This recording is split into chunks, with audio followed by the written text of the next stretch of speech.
ফখরুদ্দিন রাজি বলেন এই আয়াতের ব্যাখ্যা করতে গিয়ে, ইযা তাআম্মালতা ফি হাযাল আলাম, যখন তুমি এই দুনিয়াটাকে নিয়ে চিন্তা ভাবনা করবে, আসমান জমিনের মধ্যে আমাদের চতুষ্পদ প্রাণী, পৃথিবীর সমস্ত প্রাণী, খাবার দাবার, এই দুনিয়াটাকে নিয়ে যখন তোমরা চিন্তা করবে, ওয়াজাদতাহু কাল বাইতুল মুআদ্দি, তুমি এই দুনিয়াটাকে প্রস্তুতকৃত বাড়ির মতো পাবে। কিসের মতো? প্রস্তুতকৃত বাড়ির মতো।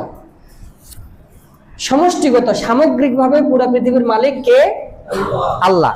কিন্তু সাময়িক সময়ের জন্য আপনার বাড়ির মালিক আপনি। আপনার বাড়ির মালিক কে? আপনি। আমার বাড়ির মালিক আমি। তা আপনি যে আপনার বাড়ির মালিক, বাড়িটা কি আগে থেকে প্রস্তুত ছিল না আপনি নিজে প্রস্তুত করেছেন? আমরা নিজে প্রস্তুত করেছি। তাহলে আপনি মালিক, আপনার বাড়িকে তৈরি করেছেন। যদি আপনার বাড়ির মতো এই দুনিয়াটাকে চিন্তা করেন, তাহলে এই দুনিয়াটাও একটা বাড়ির মতো, একটা ঘরের মতো। আপনার ঘরের ভিতরে বিছানা আছে, খাবার আছে, হাঁস মুরগি আছে, গরু ছাগল আছে, ছাদ আছে। এই দুনিয়াটাকে যদি আপনি বাড়ির মতো চিন্তা করেন, তাহলে এই দুনিয়ার আসমান আছে। আস-সামাউ মারফুআতুন কাস-সাকফি, আসমানকে সুউচ্চ করা হয়েছে ছাদের মতো। কিসের মতো? আপনার বাড়িতে ছাদ আছে, তাহলে প্রস্তুতকৃত এই দুনিয়ার ছাদ কি? আসমান। এরপরে আল্লাহ বলেন, ওয়াল আরদু মামদুদাতুন কাল বিসাতি, জমিনকে বিস্তৃত করা হয়েছে বিছানার মতো। আপনার বাড়িতে খাট আছে, বিছানা আছে, ওইখানে আপনি বসেন, খান, খাওয়া দাওয়া করেন। তা আপনার বাড়ির বিছানা আছে। তা আল্লামা ফখরুদ্দিন রাজি বলেন, এই প্রস্তুতকৃত দুনিয়ার বিছানা কি? জমিন। এই যে পুরা পৃথিবীর মাটিটা হলো কি? প্রস্তুতকৃত দুনিয়ার বিছানা। এরপরে আল্লাহ বলেন, ওয়ান নুজুমু মুনাওয়ারাতুন কাল মাসাবিহি, ঘুমাইয়েন না। এটা অনেক গুরুত্বপূর্ণ আলোচনা। ইনশাআল্লাহ কোরআনের তাফসিরের শব্দের মধ্যে যেমন নূর আছে, কোরআনের তাফসিরের মধ্যে নূর আছে। ঘুমাইলে এখন শয়তান খুব ভালো করে আপনাকে চেপে ধরবে, যেন আপনি এই কোরআনের সূক্ষ্ম তাফসির যেন বুঝতে না পারেন, যেন আপনার অন্তরে আল্লাহর ভয় না আসে। ওয়ান নুজুমু মুনাওয়ারাতুন কাল মাসাবিহি, তারকারাজিকে আলোকিত করা হয়েছে। মাসাবিহ মানে মোমবাতি, কুপি বা হারিকেন। আমরা ছোটবেলায় হারিকেনে লেখাপড়া করছি। মোমবাতি, ল্যাম্প, এগুলাতে তারকারাজিকে আলোকিত করা হয়েছে। সুতরাং আপনার আমার ঘরে যেমন লাইট, বাতি, মোমবাতি আছে, প্রস্তুতকৃত ঘরের মধ্যে যেমন লাইট বাতি আছে, দুনিয়াটাকে যদি একটা প্রস্তুতকৃত ঘরের মতো মনে করেন, তাহলে দুনিয়া নামক প্রস্তুতকৃত ঘরের লাইট কি? তারকারাজি, সূর্য, চন্দ্র, তারকারাজি। এরপরে আসেন, তাহলে আসমান হলো ছাদ, জমিন হলো বিছানা, এবং তারকারাজি হলো লাইট। পুরা দুনিয়াটা হলো একটা ঘর। এই ঘরের মালিক আল্লাহ কাকে বানিয়েছেন? ওয়াল ইনসানু কামালিকিল বাইত আল মুতাসাররিফু ফিহি, এই পুরো প্রস্তুতকৃত ঘরের, দুনিয়া নামক ঘরের মালিক কে? মানুষকে আল্লাহ বানিয়েছেন। ওয়াল ইনসান কামালিকিল বাইত, আপনার বাড়ির মালিক আপনি। আপনি যেমন আপনার বাড়ির সবকিছু ব্যবহার করতে পারেন, তাহলে এই যে ছাদ, জমিন, এরপরে এর মধ্যে লাইট, এই সব কিছু ব্যবহার করার মালিক আল্লাহ কাকে বানিয়েছেন? মানুষকে। কাকে? মানুষকে। ওয়াদুরুবুন নাবাতি মুহাইয়াতুন লিমানাফিহি, আপনার বাড়িতে ভাত, তরকারি, ফল, ফ্রুট সবকিছু আছে, আপনি খাইতে পারেন। সুতরাং দুনিয়াটা একটা ঘর। এই দুনিয়া নামক ঘরের মধ্যে যত খাবার আছে, এগুলা সব খাবার লিমানাফিহি, মানুষের উপকারের জন্য। এরপরে ওয়াদুরুবুল হাইওয়ানাত মুসাররাফাতুন ফি মাসালিহিহি, এবং আপনার বাড়িতে যেমন গরু, ছাগল, মুরগি, হাঁস, এগুলা লালন পালন আপনারা করেন ছাদের উপরে। সুতরাং দুনিয়া হলো একটা প্রস্তুতকৃত ঘর। এই দুনিয়ার ভিতরে মানুষ ছাড়া যত প্রাণী আছে, সমস্ত প্রাণী কার কল্যাণের জন্য? একমাত্র মানুষের কল্যাণের জন্য। আল্লাহ বলেছেন সূরা বাকারায়, হুয়াল্লাযী, তিনি ওই সত্তা, খালাকা লাকুম মা ফিল আরদি জামিআ, তিনি পৃথিবীতে যা কিছু সৃষ্টি করেছেন, পৃথিবীর সমস্ত সৃষ্টি একমাত্র মানুষের কল্যাণের জন্য। সুবহানাল্লাহ। এরপরে আসেন, এই যে একটা কথা, আকাশ ছাদ, জমিন বিছানা, বাড়ির মতো, তারকারাজি হলো লাইট, এরপরে এর মধ্যে খাবার দাবার হলো আমাদের বাড়ির খাবারের মতো, এরপরে এর মধ্যে পশু পাখি হলো আমাদের বাড়ির পশু পাখির মতো। তাহলে দুনিয়াটাকে একটা যদি প্রস্তুতকৃত ঘর আমরা যদি মনে করি, এই সমস্ত কথা ফাহাদিহি জুমলাতুন ওয়াদিহাতুন দাল্লাতুন আলা আন্নাল আলামা মাখলুকুন, এই সমস্ত কথা একটা কথাকে স্পষ্ট করে যে এই দুনিয়া একা একা সৃষ্টি হয়নি, বরং এই দুনিয়াকে একজন সৃষ্টি করেছেন। কিভাবে? যে আপনার বাড়ি আগে থেকে ছিল না আপনি তৈরি করেছেন?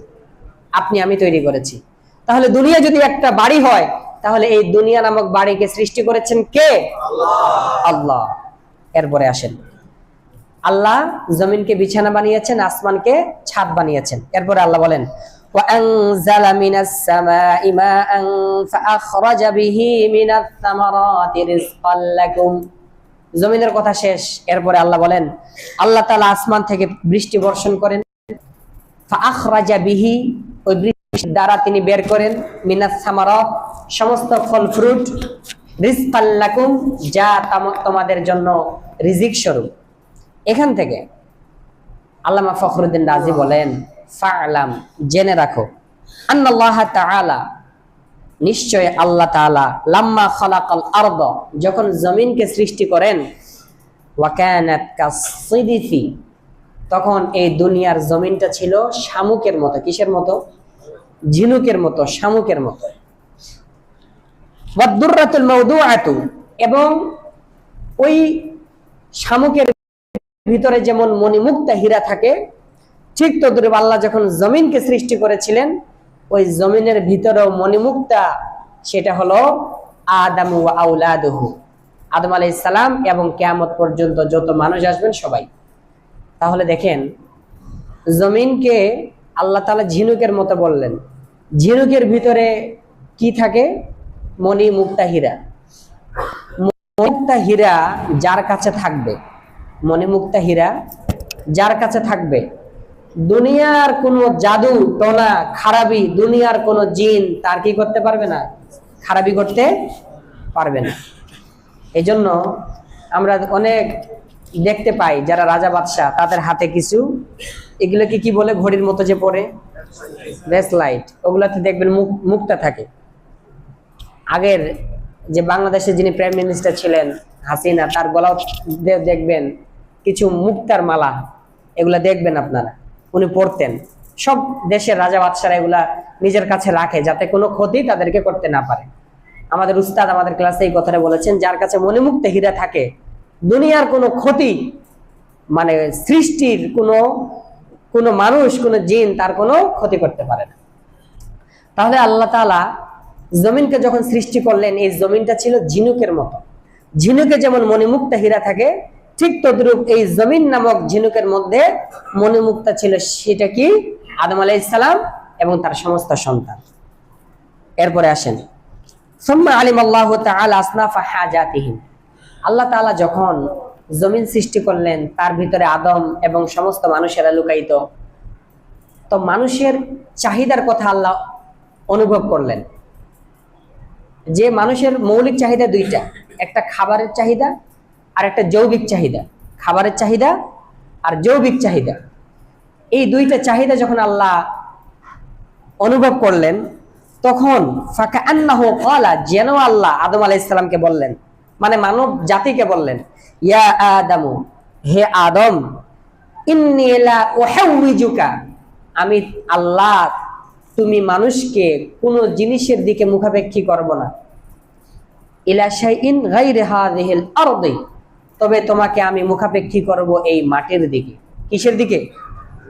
আচ্ছা বলুন তো, আমরা ধান, গম, আটা, ফল ফ্রুট সবকিছু খাবার খাই কোথা থেকে?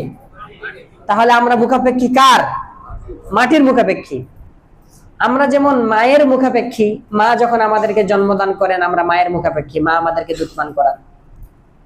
সুতরাং এই জমিন আমাদেরকে খাবার দান করেন, এই জমিন থেকে আমরা খাবার পাই। আল্লাহ বলেন, হে আদম, হে মানুষ, আমি তোমাকে কোনো জিনিসের দিকে মাথা নত করাবো না, কোনো জিনিসের দিকে তোমাকে মুখাপেক্ষী করাবো না, তোমাকে একমাত্র আমি মুখাপেক্ষী করব কিসের দিকে? মাটির দিকে। এরপরে আসেন, আল্লাতী হিয়া লাকা কাল উম্মি, যেন আল্লাহ বলেন হে মানুষ, এই মাটি তোমার মায়ের মতো। কিসের মতো? এই মাটি হলো মায়ের মতো। সামনে দেখেন অনেক গভীর আলোচনা। আল্লাহ বলেন সূরা আবাসের মধ্যে, আন্না সাবাবানাল মাআ সাব্বা, আমি প্রচুর বৃষ্টি বর্ষণ করি এই মাটির উপরে। সুম্মা শাকাকানাল আরদা শাক্কা, তারপরে যখন বৃষ্টি বর্ষণ করি তখন মাটিকে আমি চৌচির করে দেই, বিদীর্ণ করে দেই। সেখান থেকে তরুলতা উদ্ভিদ সেখান থেকে বের হয়। সেখান থেকে বের হওয়ার পর তোমরা সেই গাছপালা থেকে ফল ফ্রুট খাবার দাবার আহার করো। সুতরাং এই সমস্ত কথা বলার পর আল্লাহ বলেন, ফানজুর ইয়া আবিদি, হে আমার বান্দা, তুমি একটু লক্ষ্য করো, একটু চিন্তা করো। আন্না আ'আজ্জাল আশিয়াই ইনদাকা আয-যাহাবু ওয়াল ফিদ্দাতু, মানুষের কাছে সবচেয়ে প্রিয়তম জিনিস হলো স্বর্ণ রূপা। আমরা যে কাগজের টাকা ব্যবহার করি এগুলো কিন্তু টাকার অল্টারনেট। মূল টাকা হলো স্বর্ণ রূপা। আগের যুগে আমরা হেদায়া কিতাব, আগের যে সমস্ত কিতাব পড়ি ইসলামিক আইনের হেদায়া, ফতোয়া, শামি, ওগুলোতে আছে আগে ছিল স্বর্ণের মুদ্রা এবং রূপার।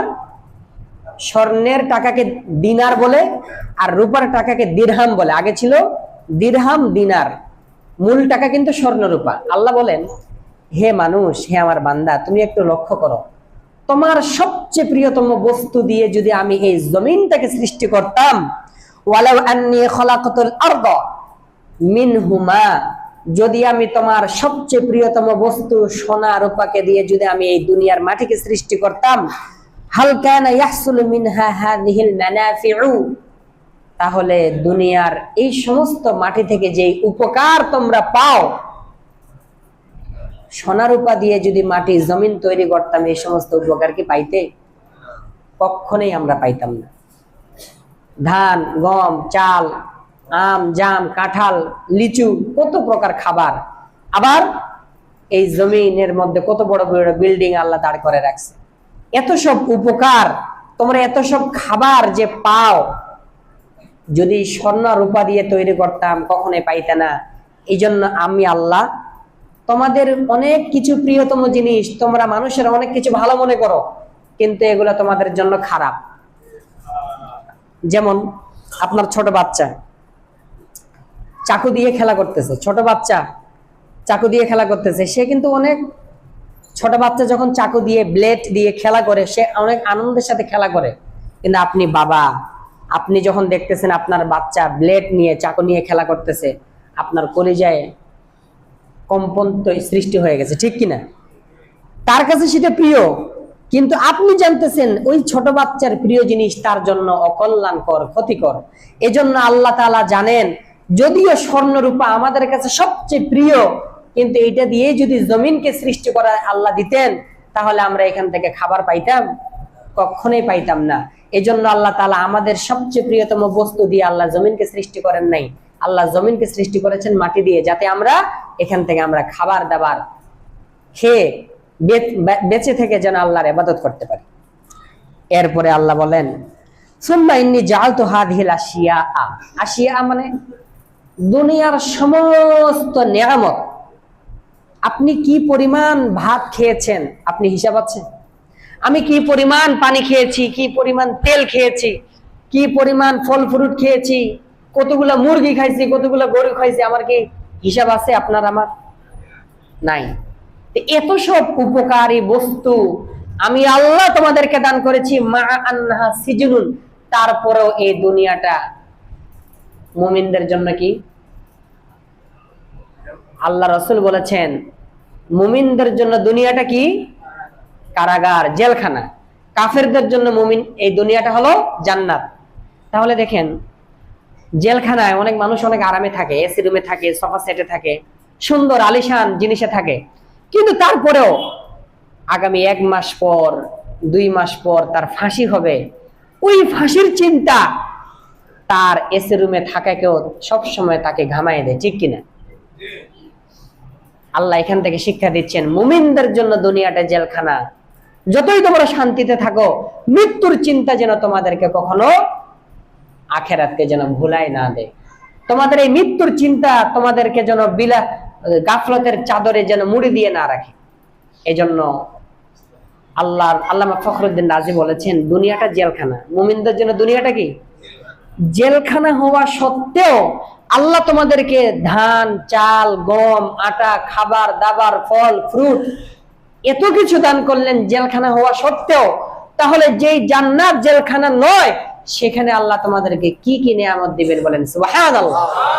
আল্লাহ বলেন ফালা তা'লামু নাফসুম মা উখফিয়া লাহুম মিন কুররাতি আ'য়ুন জাযাআম বিমা কানু ইয়া'মালুন।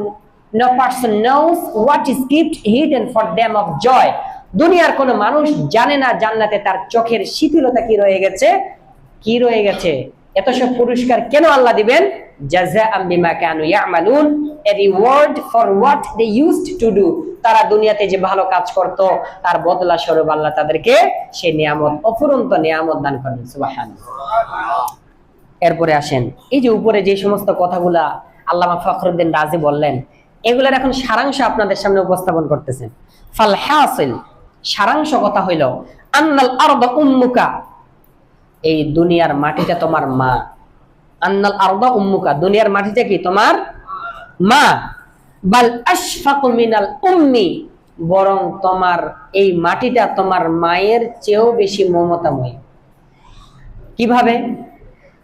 লিআন্নাল উম্মা তাসফিকা লাউনান ওয়াহিদাম মিনাল লাবান, কেননা তুমি যখন তোমার মায়ের পেট থেকে দুনিয়াতে আসছো, তোমার মা তোমাকে শুধু সাদা রঙের একটি খাবার খাওয়াইছে, দুধ, ঠিক কিনা? ওয়াল আরদা তুতি'মুকা কাযা ওয়া কাযা লাউনাম ওয়াল আরদা তুতি'মুকা কাযা ওয়া কাযা লাউনাম মিনাল আত'ইমা, অথচ জমিন তোমাকে কি এক রঙের খাবার খাওয়ায় নাকি হাজার রঙের খাবার খাওয়ায়? তাহলে আল্লামা ফখরুদ্দিন রাজি বলেন মাটি তোমার মায়ের মতো, বরং তোমার মায়ের চেয়েও মমতাময়ী। কিভাবে? যে তোমার মা তোমাকে জন্মের পর সাদা রঙের শুধু একটি খাবার খাওয়াইছে, দুধ, কিন্তু জমিন তোমাকে এক রঙের খাবার খাওয়ায় না, বরং হাজার রঙের খাবার খাওয়াচ্ছে। এই জন্য এই দুনিয়ার জমিনের মাটি তোমার মায়ের চেয়েও বেশি মমতাময়ী। এরপরে দেখুন আল্লাহ কি বলেন, মিনহা খালাকনাকুম, এই মাটি থেকে তোমাদেরকে আমি কি করেছি? সৃষ্টি করেছি। মানে তোমার মায়ের পেট থেকে যেমন তোমাকে আমি বের করেছি, তোমাদের সকলকে আমি মাটি থেকে কি করেছি? বের করেছি। মিনহা খালাকনাকুম, মাটি থেকে তোমাদেরকে আমি সৃষ্টি করেছি, মানে মাটি থেকে বের করেছি। ওয়া ফিহা নুঈদুকুম, তারপর মাটিতে আমি আল্লাহ তোমাদেরকে ফিরাই নিব। এটা তো আমরা শুধু অর্থ জানি, কিন্তু এর সারাংশ কি?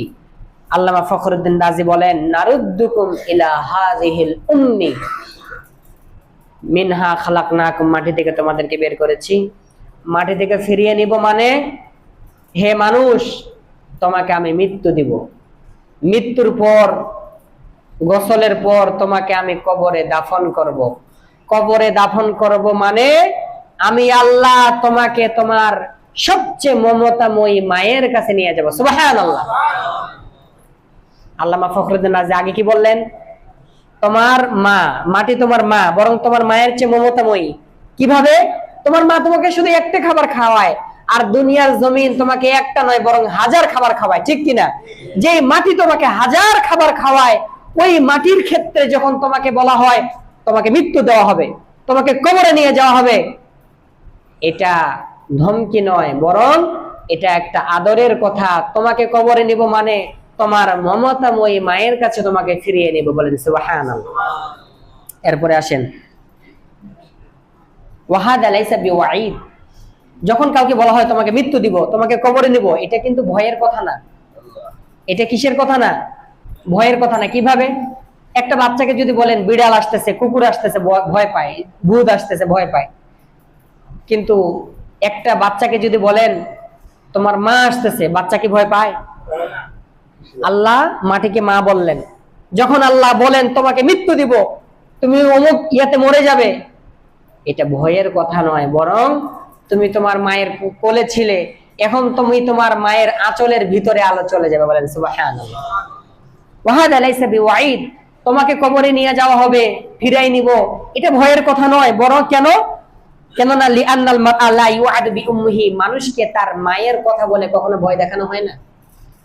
তো আপনাকে যদি বাচ্চাকে যদি বলা হয় তোমার মা আসতেছে, বাচ্চা যেমন ভয় পাবে না, সুতরাং যারা খাঁটি ইমানদার তাকে যদি বলা হয় তোমাকে কবরে দাফন করা হবে কালকে, ডাক্তার বলে দিল তুমি আগামী 2 সপ্তাহ পর মারা যাবে, এটা ভয়ের কথা নয়, বরং এটা আরো আনন্দের কথা। বলেন সুবহানাল্লাহ। কিভাবে? তা এইভাবে, ওয়াযালিকা লিআন্না মাকানাকা মিনাল উম্মি আল্লাতী ওয়ালাদাতকা আদয়াক মিন মাকানিকা মিনাল আরদি। তুমি যখন তোমার ছোট মায়ের ছোট পেটে ছিলে, সেই ছোট মায়ের ছোট পেটের জায়গাটা ছিল একেবারে সংকীর্ণ। আমরা কি এই অবস্থায় মায়ের পেটে ছিলাম, নাকি একেবারে সংকীর্ণ ছিলাম? সংকীর্ণ ছিলাম। তুমি তোমার ছোট মায়ের ছোট পেটে সংকীর্ণ ছিলে। তোমার ছোট মায়ের ছোট পেটে সংকীর্ণ অবস্থায় তুমি কি কষ্টের মধ্যে ছিলে নাকি আরামে ছিলে? আরামে ছিলে। সুতরাং ছোট মায়ের ছোট পেটে যখন ছিলে তখন যেহেতু তুমি আরামে ছিলে, তোমার ছোট মায়ের ছোট পেটের চেয়ে কবরের জায়গাটা অনেক প্রশস্ত। তুমি যখন আরো প্রশস্ত মায়ের পেটে আসবে, কিভাবে তুমি কষ্টে থাকবে? বরং তুমি তো আরো আরামে থাকবে। কিভাবে থাকবে? দেখুন, আল্লামা ফখরুদ্দিন রাজি বলেছেন, সুম্মা ইন্নাকা কুনতা ফি বাতনিল উম্মি, তুমি তোমার মায়ের পেটে ছিলে 9 আশহুরিন, 9 মাস বা 10 মাস। আমরা আমার মায়ের পেটে কয় মাস ছিলাম? 9 মাস বা 10 মাস। ফামা মাসসাকা জুউন ওয়ালা আতাশুন, তোমার মায়ের পেটে তুমি কি কোনোদিন পিপাসা অনুভব করেছিলে? তোমার মায়ের পেটে কোনোদিন কি তুমি ক্ষুধার কষ্ট অনুভব করেছিলে? তোমার ছোট মায়ের ছোট পেটে যখন তুমি কোনোদিন ক্ষুধা আর পিপাসার কষ্ট অনুভব করো নাই, যখন তুমি তোমার বড় মা, আল্লাহ মাটিকে কি বললেন? বড় মা, বড় মায়ের পেটে কবরে যাবে, কিভাবে তুমি তোমার ক্ষুধার আর পিপাসার কষ্ট অনুভব করবে? সুতরাং তুমি ঈমান আমলের নূর নিয়ে তোমার মায়ের কাছে যাও, কোনদিন তোমার কবর নামক মায়ের পেট থেকে তুমি কষ্ট, ক্ষুধা, পিপাসার কষ্ট পাবে না। বলেন সুবহানাল্লাহ। এরপরে আসেন, তবে শর্ত হলো ফাকাইফা ইযা দাখালতা বাতন ওয়ালাকিন্না শারতা আন তাদখুলা বাতনা হাদিহিল উম্মিল কুবরা। কবর থেকে শান্তি পাওয়ার জন্য কবরে যেমন প্রবেশ করতে হয়, কবরে প্রবেশ করতে হবে, ঠিক তদ্রূপ যেমন মায়ের পেটে ছিলাম, মায়ের পেটে যেমন ছিলাম, ওইখানে যেমন কোনো খাবার পানির কষ্ট পাই নাই, সুতরাং কবরের মধ্যে কেউ যদি শান্তি পাইতে চায় তাকে কবরে যাইতে হবে। আল্লাহ রাসূল বলেছেন সাল্লাল্লাহু আলাইহি সাল্লাম, যখন ইমানদার ব্যক্তিকে কবরে রাখা হয়, জান্নাতের ঘ্রাণ আর বাতাস তার কবরে আসতে থাকে। বলেন সুবহানাল্লাহ। মুনকার নাকির যখন প্রশ্ন করে সে যখন উত্তর দেয়, তাকে যখন বলা হয়, আল্লাহর পক্ষ থেকে বলা হয় সাদাকা আবিদি, আমার এই বান্দা সত্য বলেছে, ফাফরিশুহু মিনাল জান্নাহ, তোমরা আমার এই বান্দার পিঠের নিচে জান্নাতের বিছানা বিছাইয়া দাও, ওয়াল বিসুহু মিনাল জান্নাহ, তাকে জান্নাতের পোশাক পরাইয়া দাও, ওয়া নাউবিমিহি, তাকে তোমরা ঘুম পাড়িয়ে দাও। তখন সে ব্যক্তি চিৎকার করে বলে, ভাই ফেরেশতারা আমাকে একটু ছাড়ো, আমি আমার ভাইদেরকে বলে আসি আমি কি শান্তিতে আছি, আমার পাড়া প্রতিবেশীকে বলে আসি, আমার স্ত্রী ছেলে মেয়েকে বলে আসি, আমার মা বাবাকে বলে আসি আমি কি শান্তিতে আছি। তখন ফেরেশতারা বলেন, ভাই তুমি তো অনেক কষ্ট করে আসছো, এখানে আসলে তো আর যাওয়া যায় না, কিছুক্ষণ সময় তুমি একটু ঘুম পাড়ো। মুমিন ব্যক্তিকে ফেরেশতারা এক ঘুম পাড়াই দিবে, এক ঘুমে তাদের কিয়ামতের আজানের দিন তারা উঠে যাবে। বলেন সুবহানাল্লাহ। এরপরে আল্লামা ফখরুদ্দিন রাজি বলেছেন, তুমি তোমার মায়ের পেটে 9 মাস 10 মাস ছিলে, কোনোদিন ক্ষুধা পিপাসার কষ্ট ভোগ করো নাই, অথচ এই মাটি তোমাকে 9 মাস নয় বরং 9 বছর, 90 বছর, 100 বছর তোমাকে কি খাওয়ায়? তোমাকে দুধ পান করায়, তোমাকে খাবার পানি দান করে। এই কথা বলে আল্লামা ফখরুদ্দিন রাজি কি বুঝাতে চাইলেন? 9 মাস আর এদিকে 90 বছর। আমাদের মায়ের পেটে আমরা থাকি কয় বছর? 9 মাস। আর কবরে আমরা থাকবো হাজার হাজার মাস। এখান থেকে আল্লামা ফখরুদ্দিন রাজি আরেকটা কথা বের করেছেন, তুমি যখন তোমার মায়ের পেটে ছিলে তখন তুমি আল্লাহর আনুগত্যশীল বান্দা ছিলে। বলেন সুবহানাল্লাহ। আচ্ছা, আমরা যখন মায়ের পেটে ছিলাম আমরা কি নামাজ পড়ছি, রোজা রাখছি? তাহলে আল্লামা ফখরুদ্দিন রাজি কিভাবে বললেন তুমি আল্লাহর আনুগত্যশীল বান্দা ছিলে? দেখুন কিভাবে আমরা মায়ের পেটে আমরা আল্লাহর হুকুম মানছি। কিভাবে? দেখুন কিভাবে তুমি যখন তোমার ছোট মায়ের ছোট পেটে ছিলে তখন তুমি আল্লাহর আনুগত্যশীল বান্দা ছিলে, ইবাদত গুজার বান্দা ছিলে। কিভাবে? বিহাইতু, এভাবে দাআকা, আল্লাহ তোমাকে ডেকেছিলেন, মাররাতান, একবার, ইলাল খুরুজি, বের হওয়ার জন্য, ইলাদ দুনিয়া, দুনিয়াতে। আমরা যখন মায়ের পেট থেকে আসি মূলত কার হুকুমে আসি? আপনার নাম কি? নাসির উদ্দিন। এই নাসির, তুমি দুনিয়াতে আসো। আল্লাহ শুধু কয়বার ডাকছেন? একবার। আল্লামা ফখরুদ্দিন রাজি দেখেন কত সূক্ষ্মভাবে বলেন, তুমি যখন তোমার মায়ের পেটে ছিলে, তোমার আল্লাহ তোমাকে দুনিয়াতে আসার জন্য শুধু একবার ডেকেছিলেন, আর তুমি সেই আল্লাহর একবার ডাকে সাড়া দিয়েছিলে। ফাখরাজতা ইলাইহা, তোমার মায়ের পেট থেকে তুমি বের হয়েছিলে, বিররাসি মিনকা তাআতান লিরাব্বিকা, তোমার রবের এক ডাকে তুমি সাড়া দিয়েছিলে, মাথা নিচু করে তুমি দুনিয়াতে এসেছিলে। বলেন সুবহানাল্লাহ। বাচ্চা যখন জন্ম নেয় কিভাবে জন্ম নেয়? আগে কি বের হয়? মাথা। আবার মাথা বের হয় কিভাবে? নাক মাটিতে, সিজদারত অবস্থায় বাচ্চা কি হয়? দুনিয়াতে আসে। তাহলে সিজদারত অবস্থায় বাচ্চা দুনিয়াতে কেন আসে? কার আদেশে? আল্লাহ বলেন, হে আমার বান্দা, তুমি তোমার মায়ের পেট থেকে বের হয়ে আসো। আল্লাহ মাত্র একবার আদেশ করেন, আল্লাহর এক আদেশে আমরা মাথা নত করে সিজদারত অবস্থায় দুনিয়াতে আসি। ওয়াল ইয়াউমা ইয়াদউকা ৭০ মাররাতান ইলাস সালাত, অথচ হে মানুষ, আল্লাহ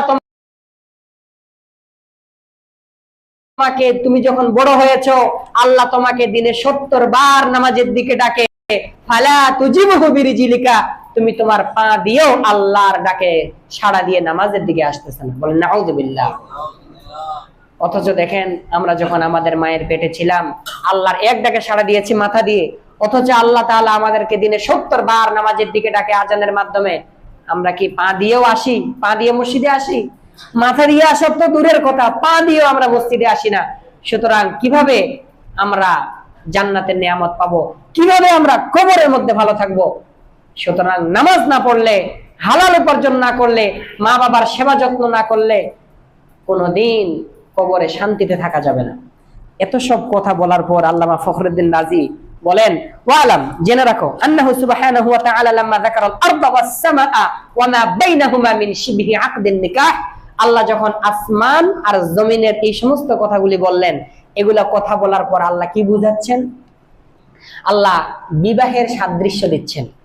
আসমান হলো বাবা, জমিন হলো মা। আসমান থেকে যখন বৃষ্টি বর্ষণ হয়, জমিন তখন প্রেগনেন্ট হয়ে যায়। জমিন তখন উর্বর হয়ে যায়।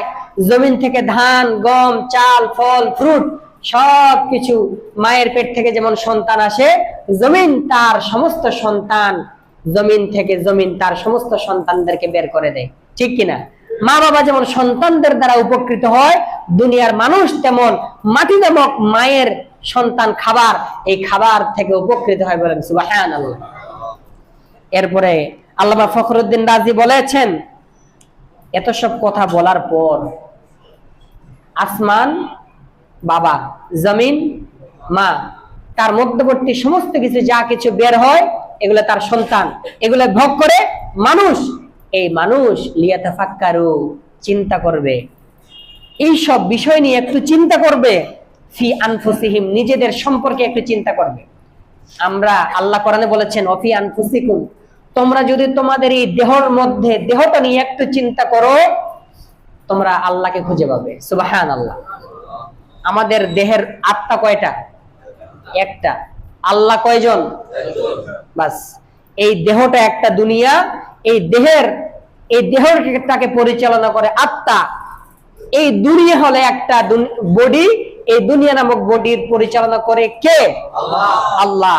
মানুষ যদি তার বডিকে নিয়ে চিন্তা করে, তাহলে দেখতে পাবে পুরো পৃথিবীকে আল্লাহ যেই ইবাদত ভাগ ভাগ করে দিয়েছেন, পুরো পৃথিবীর সমস্ত ইবাদত আল্লাহ এক মানুষকে দান করেছেন পরিপূর্ণরূপে। সুবহানাল্লাহ। আমরা নামাজের আগে কি করি? দাঁড়াই। নামাজে কি করি?